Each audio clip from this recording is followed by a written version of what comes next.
तो पिछले क्लास में हम क्वेश्चन नंबर 103 तक देख चुके हैं। आज देखते हैं क्वेश्चन नंबर 104। क्वेश्चन बोल रहा है which of the following pairs is wrong matched, कौन गलत है। एक्स और type sex determination in grass hopper, सही है। एबीओ ब्लड ग्रुपिंग कोडोमिनेंस का एग्जांपल है, सही है। Starch synthesis in P multiple allele का एग्जांपल है, नहीं, ये कोडोमिनेंस का एग्जांपल है। किसका एग्जांपल है? कोडोमिनेंस का एग्जांपल है। टीएच मॉर्गन लिंकेज का एग्जांपल है, ठीक है। तो starch synthesis in pea will be right answer, यानी 104 का हो जाएगा C.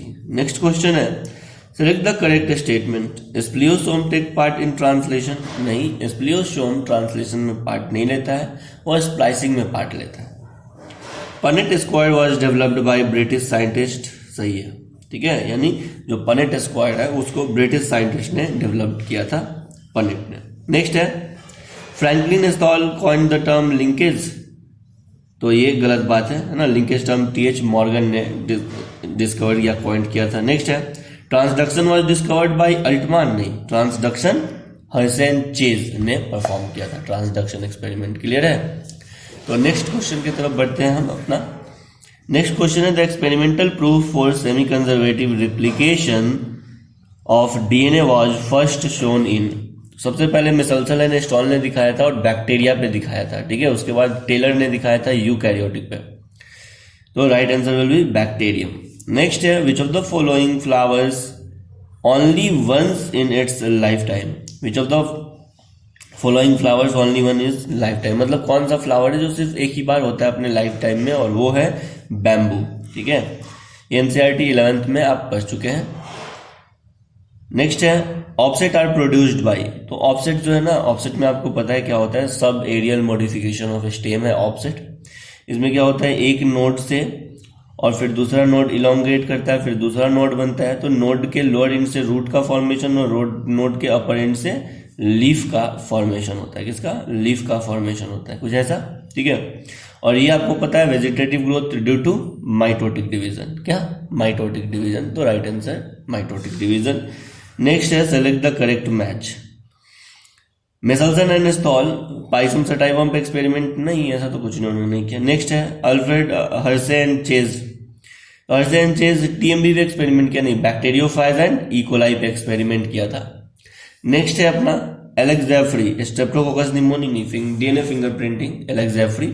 Next Jacob and Monod लैकोप्रोन, बिल्कुल सही, जैकब एंड मोनार्ड ने डिस्कवर किया लैकोप्रोन को। तो राइट आंसर क्या हो जाएगा अपना? डी। क्लियर है। नेक्स्ट है क्वेश्चन 110, ठीक है।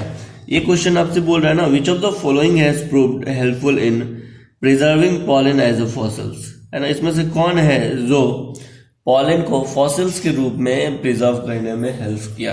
तो पता है कि जो स्पोरोपोलेनिन होता है वो most complex most resistant matter है, ठीक है, स्पोरोपोलेनिन। और स्पोरोपोलेनिन की वजह से पॉलन प्रिजर्व है फॉसिल्स के फॉर्म में। नेक्स्ट अपना क्वेश्चन है नेटेलिटी रिफर्स टू, नेटेलिटी मतलब आपको पता है बर्थ रेट। नेटेलिटी क्या होता है भाई? बर्थ रेट होता है, ठीक है। तो natality refers to birth rate. Clear. Next ozone world day या ozone day is celebrated on 16 सितंबर, ये आपको याद रखना पड़ेगा, ठीक है, कि 16 सितंबर को क्या वर्ल्ड ओजोन डे, कोई कॉन्सेप्ट यहाँ पे काम नहीं करता। विच of the following is secondary pollutant, secondary pollutant वो होते हैं जो प्राइमरी पॉल्यूटेंट के प्रेजेंस में या प्राइमरी पॉल्यूटेंट के हेल्प से उनका फॉर्मेशन होता है, उनको बोलते हैं सेकेंडरी पॉल्यूटेंट। और ये जो ओजोन है ना वो सेकेंडरी पॉल्यूटेंट में से एक है, ठीक है। SO2 कार्बन मोनोऑक्साइड CO2 ये सब क्या है? प्राइमरी पॉल्यूटेंट है, और ओजोन क्या है? Secondary pollutant. नेक्स्ट है नीच इज, नीच क्या होता है? किसी इकोसिस्टम में वैसे ऑर्गेनिज्म का लोकेलिटी होता है जहां पे ऑर्गेनिज्म अपने फंक्शनल रोल को प्ले करते हैं। क्लियर। उस एरिया को क्या बोलते हैं? Niche. The range of temperature, temperature से कोई रिलेशन नहीं है नीच का। नेक्स्ट है the physical space where organism life, नहीं। All the biological factors in organism environment, नहीं।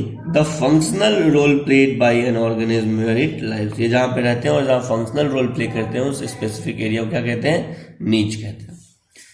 नेक्स्ट अपना जो क्वेश्चन है वो है what type of ecological pyramid would be obtain with in the following data. बोलता है कि जो प्राइमरी प्रोड्यूसर है वो क्या है 10 ग्राम है, प्राइमरी प्रोड्यूसर 10 ग्राम है। नेक्स्ट क्या है प्राइमरी कंज्यूमर 60 ग्राम है और सेकेंडरी कंज्यूमर क्या है 120 ग्राम है। ठीक है, यानी बायोमास का ये दिया हुआ है। और आपको पता है बायोमास का जो पिरामिड होता है वो क्या होता है इन्वर्टेड पिरामिड होता है। क्या होता है inverted pyramid of biomass. Clear है।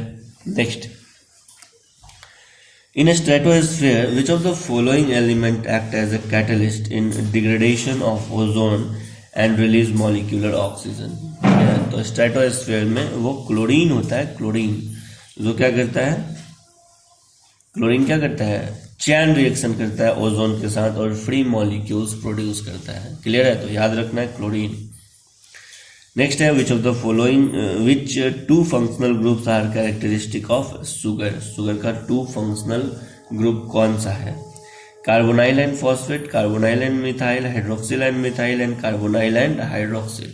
तो ये क्वेश्चन नंबर 117। तो आप बताइए क्या है कार्बोनाइल और हाइड्रोक्सिल। ठीक है, तो याद रखना है कि फंक्शनल ग्रुप्स जो है ना शुगर्स का वो दो होता है, एक तो होता है कार्बोनाइल और दूसरा क्या होता है हाइड्रोक्सिल। क्लियर है। कार्बोनाइल मतलब एल्डिहाइड या कीटोन हो सकता है और हाइड्रोक्सिल ग्रुप होता है यानी OH ग्रुप होता है, अगर आपको याद हो तो। नेक्स्ट है which among the following is not prokaryote. कौन प्रोकैरियोट नहीं है यानी कौन यूकैरियोट है आपसे पूछना चाह रहा है। नॉस्टॉक, केनाबेना ये सब क्या है प्रोकैरियोट। माइकोबैक्टीरियम, ऑसिलेटोरिया क्या है प्रोकैरियोट। सैक्रोमाइसिस जो है ना वो ईस्ट है, क्या है ये ईस्ट है। और ईस्ट जो है वो क्या होता है यूकैरियोटिक होता है, इसलिए ईस्ट हो जाएगा। नेक्स्ट है Golgi complex participate in. Golgi complex जो पार्टिसिपेशन करता है वो क्या है रेस्पिरेशन इन बैक्टीरिया, गलत बात।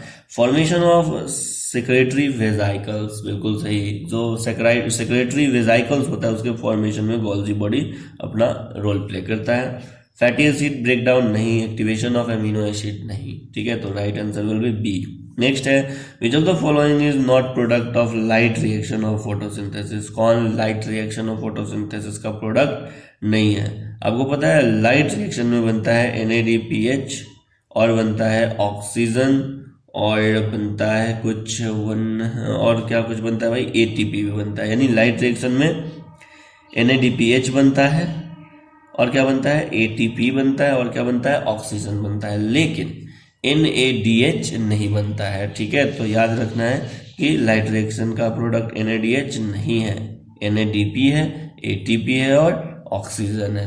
क्लियर है। हाइड्रोजन भी होता है लेकिन यहाँ पे ऑप्शन में नहीं है, इसलिए NADH चला जाएगा। नेक्स्ट है which of the following is true for nucleolus. Nucleolus के लिए कौन सा सही है? तो न्यूक्लियोलस में क्या होता है RNA का सिंथेसिस होता है, अगर आपको याद हो तो राइबोसोमल RNA का सिंथेसिस कहाँ पे होता है न्यूक्लियोलस में होता है। क्वेश्चन पढ़ते हैं। It take part in spindle formation, it is a membrane bound structure, larger nuclei are present in dividing cells, it is a site for active ribosomal RNA synthesis. याद रखना है फैक्ट्री ऑफ RNA या factory of ribosome nucleolus. Stomatal movement is not affected by. Stomatal movement किसके द्वारा इसमें से affected नहीं होता है? O2 कॉन्सेंट्रेशन, दूसरा ऑप्शन है लाइट, तीसरा ऑप्शन है टेम्परेचर, चौथा ऑप्शन है क्या CO2 कॉन्सेंट्रेशन। तो आपको पता है ये O2 कॉन्सेंट्रेशन के कारण किसी भी तरह का इसको इफेक्ट नहीं पड़ता है। ठीक है, इसको इफेक्ट पड़ता है light, CO2 concentration, temperature, water, ये सब के कारण। क्लियर है। नेक्स्ट है the stage during which separation of paired homologous chromosome begins. मतलब ये जो होमोलोगस क्रोमोसोम्स जो होते हैं, the stage during which separation of paired homologous chromosome begins. तो पेयर्ड होमोलोगस क्रोमोसोम में सेपरेशन कब शुरू होने लगता है? ठीक है, तो बताइए। ये प्रोफेज है ना, प्रोफेज 1 और प्रोफेज 1 का 5 सब फेज। प्रोफेज 1 का 5 सब फेज कौन कौन सा? लिप्टोटीन, जाइकोटीन, पेकाइटीन, उसके बाद डिप्लोटीन, उसके बाद डाइकाइनेसिस। ठीक है, तो बोलता है डाइकाइनेसिस, उसके बाद क्या आएगा प्रोफेज के बाद मेटाफेज आ जाएगा। क्या आ जाएगा मेटाफेज। तो बोलता है कि ये जो होमोलोगस क्रोमोसोम्स हैं वो एक दूसरे से अलग कब होने लगते हैं? तो पेकाइटीन में क्रॉसिंग ओवर वगैरह हो गया तो पेकाइटिन के बाद क्या होता है, डिप्लोटिन। तो डिप्लोटिन से ये एक दूसरे से अलग होने लगते हैं, डिसोल्यूशन ऑफ साइनेप्टोनिमल कॉम्प्लेक्स होने लगता है, आपको याद है। तो 123 का क्या हो जाएगा, बी। क्लियर है। नेक्स्ट आते हैं, और यही डिप्लोटिन में फिर कैज़्मा फॉर्मेशन होता है। नेक्स्ट क्वेश्चन है, stomata in grass leaf are rectangular, kidney shaped, dumbbell shaped, barrel shaped. पता है कि ग्रास यानी मोनोकॉट, और मोनोकॉट का जो गार्ड सेल्स होता है या स्टोमेटा होता है वो किस शेप का होता है, डम्बल शेप्ड का होता है। किस शेप्ड का होता है भाई, डम्बल शेप्ड का होता है, इसलिए right answer will be C. Clear है। नेक्स्ट है, secondary xylem and secondary phloem in dicot stem are produced by, बताओ सेकेंडरी जाइलम और सेकेंडरी फ्लोएम किससे प्रोड्यूस होता है, ये होता है वैस्कुलर कैम्बियम से प्रोड्यूस। ये वैस्कुलर कैम्बियम होता है। Vascular cambium ring dicot stem में partially primary and partially secondary in origin होता है। अंदर की तरफ ये बनाता है सेकेंडरी जाइलम और बाहर की तरफ ये बनाता है सेकेंडरी फ्लोएम। तो 125 का राइट आंसर है बी। क्लियर है। नेक्स्ट हम आते हैं, न्यूमेटोफोर अकर्स इन, न्यूमेटोफोर्स कहाँ प्रेजेंट होते हैं, कार्निवोरस प्लांट में, फ्री फ्लोटिंग हाइड्रोफाइट्स में, हेलोफाइट्स में, सबमर्ज्ड हाइड्रोफाइट्स में। तो हेलोफाइट्स जो होता है ना वो क्या होता है, सलाइन एरिया होता है, मार्सी एंड सलाइन एरिया होता है। इस मार्सी एंड सलाइन एरिया में हेलोफाइट्स में क्या न्यूमेटोफोर प्लांट पाए जाते हैं। न्यूमेटोफोर्स वैसे रूट्स हैं या रेस्पिरेटरी रूट्स हैं। क्लियर। और इसका एग्जाम्पल है, न्यूमेटोफोर्स रूट को जो रखते हैं उसका एग्जाम्पल है राइजोफोरा। क्या है, राइजोफोरा। तो राइजोफोरा प्लांट का नाम है और न्यूमेटोफोर्स उसमें रूट्स हैं, ठीक है, जो रेस्पिरेशन करते हैं। तो राइट आंसर 126 का सी। क्लियर है, हेलोफाइट्स। नेक्स्ट अपना जो क्वेश्चन है वो है कैस्पेरियन स्ट्रिप्स अकर्स इन, आपको पता है ये जो कैस्पेरियन स्ट्रिप्स होता है ये प्रेजेंट होता है इंडोडर्मिस में। कहाँ प्रेजेंट होता है भाई, इंडोडर्मिस में। 127 का डी, इंडोडर्मिस में।